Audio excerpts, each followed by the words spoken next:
Welcome to The View. My name is Barb, and this is Rhonda. Let's talk about eyes. Today, we're going to be talking about dry eyes and artificial tears. As a technician, one of the things that we have the ability to do when we see and talk to people on the phone is offer that you can use artificial tears to help several different problems. There are a couple of different types of dry eyes, and sometimes there's a combination of things between meibomian gland dysfunction, dryness as of in lack of tears. A lot of people will complain of excessive tearing. These are things that all lead together, and they're all ocular surface issues. A lot of times when a patient does say to me that they have dry eyes, I will expand on that a little bit and ask them, are your eyes watery? Are they tearing a lot, or are they flat out dry? And they'll tell me, well, they're water all the time. And so that idea of having a dry eye, but you're watering all the time, I explain to them that sometimes when that's the case, you're overproducing the wrong kind of tears. Your body's response to the dryness is producing the watery tears rather than the viscous tears that stay on their eye.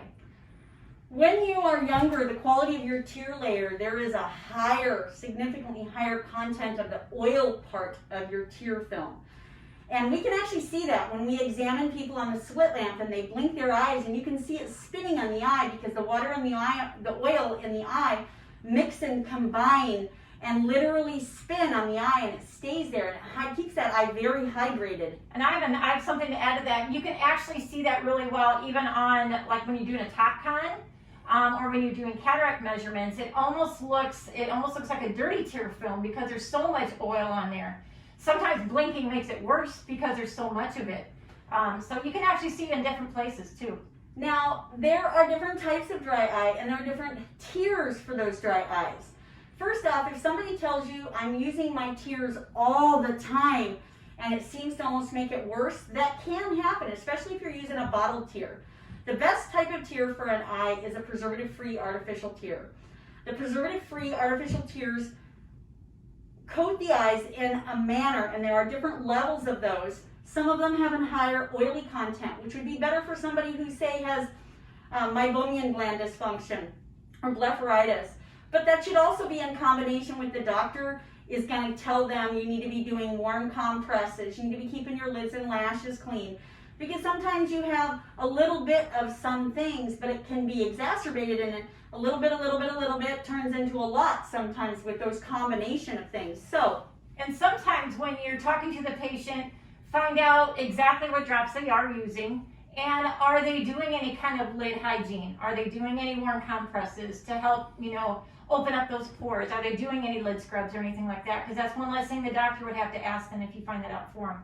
It's just very important to have that understanding that sometimes as we age, especially in some women, that there are types of dryness on the eyes, that those particular types of tears and how often they use them, if you read, write, watch TV, do anything of intense concentration, your subconscious, you don't blink as much. And because that blinking action actually helps to help you produce those tears, it makes a difference.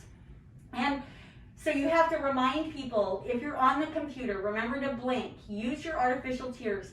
It does take time when you put in a tear to let it coat on the eye, and you do have those few moments. There are some people that say, I don't like the gel tear because it blurs my vision. Well, you don't want to put it in and drive. Yeah, right. You got to let it do its job, There is something that you have to remember as well. There's a lot of people out there that have a lot of immuno problems.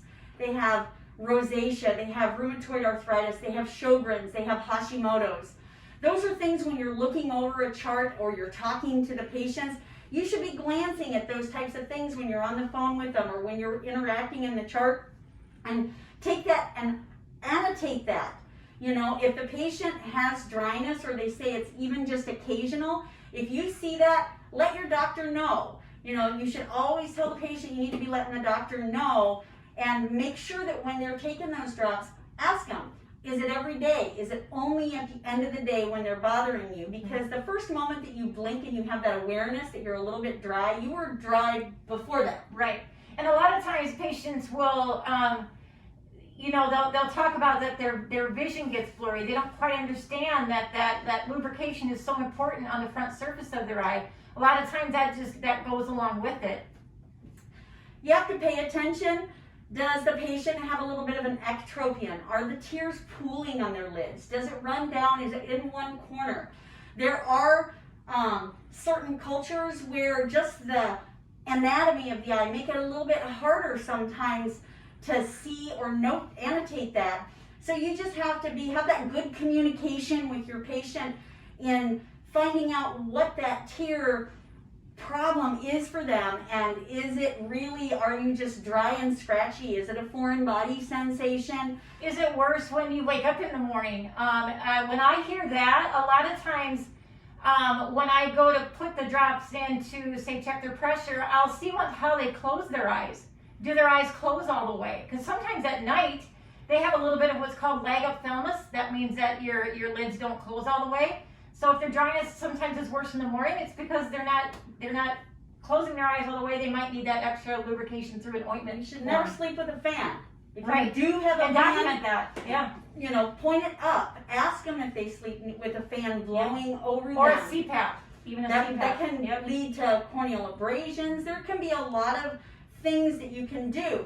Now, a lot of people will not realize this, but you can be dry eye from not drinking enough. Mm-hmm. You can be dehydrated, and especially some of these elderly people, one of the things they can do is they can start drinking more. You can take good vitamin E to help increase that oil production. They can do hot compresses. We've also seen the doctors recommend humidifier, when they sleep. Just straight out understand that it is moisture on the eye, and you produce it constantly in your own body naturally when you're younger. It's just a higher quality of tear. Mm-hmm. As you get older, it's more water, less oil, and so it is like what? Washing your hands and not having lotion. Yes, exactly. So your body gives you a reflex tear. That reflex tear has a higher salt content. Just like when you cry, a crying tear is a different tear. It's an emotional tear, and so the components are different. A hurt tear, when the eye is hurt, is not the same thing as the tear production you have. So just keep in mind when you're prescribing the tears, there are tears that are thicker, higher viscosity. They take longer. They stay on your eye longer. They will maybe blur your vision a little bit more, but they work in a different way than just the normal. There is nighttime ointments that can be prescribed. Now, a lot of people don't like these because they get up in the morning and they say that their vision isn't as clear in the morning, but it did its job through the night. You can use warm compresses to clear it. You can use a slightly thinner tear in the morning to help clear that vision out. And I think people have to understand too, when they are diagnosed with dry eyes, it's not just you're going to use an artificial tear for 2 weeks, twice a day, 3 times a day, and it's gone. It's an ongoing problem that as long as they stay ahead of it, they will not get to the point where it bothers the vision, where they're in pain and have other ocular surface problems. Seasonally, there are a lot of people that do have eye allergies in conjunction with the dry eyes.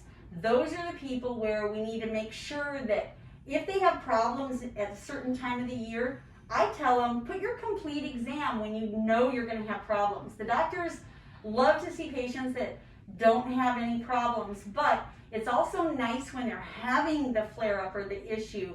Let us see you, call, see if we can get you in for an appointment. Yeah. Recommend those types of things to the patient, that just because the doctor said you can come back in 1 year, if you're having a problem, why don't we bring you in? It doesn't have to be an urgent or emergent appointment. And of course, with dry eyes, people, because it's uncomfortable, some people may think, hey, this is a now appointment, but it's not like a flashers and floaters where you should get them in right away or sooner rather than later. You can triage those over the phone, find out what they're doing, and maybe encourage them to maybe just, alter their schedule a little bit and try something different. Keep in mind, breakfast, lunch, dinner, bed. I tell people, if you're having a hard time, remember, set an alarm on your phone. Little tricks. Just got to have that communication with your patient and knowing that it's not just all about hey, this is the best refraction I can get. The comfort in the eye is a big thing, and it is very good to have it controlled. Yeah, and it's just important, especially when you're if you're about to go do that refraction and you notice the distorted mires on the top corner of the auto ref. Document that so that the doctor knows, hey, look, this is going to be more than just refraction based, There are special drops for contact lens wearers. If you are a contact lens wearer, you are decreasing the oxygen to the eye, and you are taking away some of the tears, keeping that lens hydrated as well. And with contact lens wear, I always ask them how long every day do you wear them? Are you wearing them 14, 16 hours, or are you only just wearing them for 8 hours? It should be when you take out your contacts, you have a brief moment of relief, but it shouldn't be when you take them out that you have discomfort afterwards. That means that contact is doing a little bit more of a Band-Aid work, and they probably should consider just having a quick evaluation on that, or maybe a long evaluation depending on what's going on with them. Yeah. And anytime people have blurred vision, of course, you should always try to get in and be seen, but it's also important just to remember to remind people they don't think artificial tears are expensive. Yeah. So a lot of people come in, and you know how many times a day I hear somebody say, well, I'm using tears, and they say, you guys gave me a sample the last time I was here, and I look and it was a year ago. Yeah. You're not using your tears like you're supposed to, especially if you have a diagnosis of dry eyes. Yep. And so it's always it's kind of a good thing, I think, to say the last time you were here, the doctor's diagnosis was this, this, and this. Do you remember that? Yeah. A lot of times you mention dry eyes, and they're like, I didn't know that. Or I don't have dry eyes. Yeah. A lot of people are unaware of it, and we're supposed to be unaware of our eyes, which is good. Yeah. So we hope you learned a little bit more about tears and hygiene and things that can make it worse, things that can make it better. We kind of want to end up today with giving you a little tidbit on something that we always want to do and something we never want to do. So Rhonda's going to give you something we should always remember to do. Something that we should always remember to do, always remember to verify the medications by having the patient tell you to verify first. If they don't remember, it gives the doctor a clue, and I just put it in parentheses saying patient doesn't remember. I document what they should be on. They'll tell you 2 drops, maybe the cap colors, but it's just important to let you know and the doctor know where they are in the state of their eye by asking the patient to tell you, do you know what drops you're on? And you'll hear a lot, oh, isn't it right there in my chart? Right. But the important thing to tell them is you need to communicate to me what you're taking. If you don't know, we'll help you along there, though. Yep. And let's see, never ever do any cataract measurements after you touch the cornea or put any drops on your eyes. Yeah, that's really that makes everybody crabby, so. It makes the doctor crabby. Yeah. Well, then the patient has to come back and they're crabby too. Yep, exactly. And so next week, we'll have a better idea of what our next 2 weeks are going to be. This week, you're going to be surprised. Yeah, it is a surprise. So watch your emails, because we're going to give the directions in the emails so that you can help us with our next episode. Until next time on The View.